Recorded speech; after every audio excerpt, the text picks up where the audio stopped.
Tingin mo mas hindi. Pasok mo sa lamesa ito ako natitingin. Yan lang. Masyado marami yata. Katamtaman lang. Ang babawasan. Pag inggit ka mo, pikit. Masyado na yung ano, ubaba. Paano yung ilaw kanina?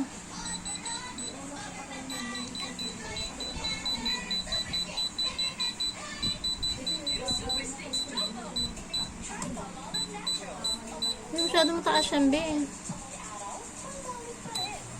Hindi kaki, ang taas niya. Okay na yan. Mga 2 minutes lang daw. Minutes ba yan? Oo. Pag tinapay daw, mga 2 minutes lang daw. Kasi parang hindi daw namamatay. Pindutin ko na lang daw. Yan, testingin natin yung tinapay muna. Ano? Hinitin. Hindi na yata ako saan namamatay yun. Oo, pati ko ang pipi, kaki.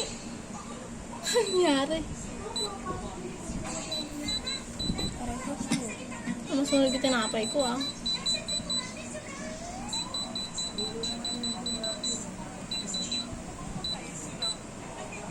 Minute na ba? Yan na, mainit daw yung temperature. Okay na yan. Huwag ka mainggit. Huwag ka nga gumawa ng issue. Pwedeng pumikit. Bawal makialam.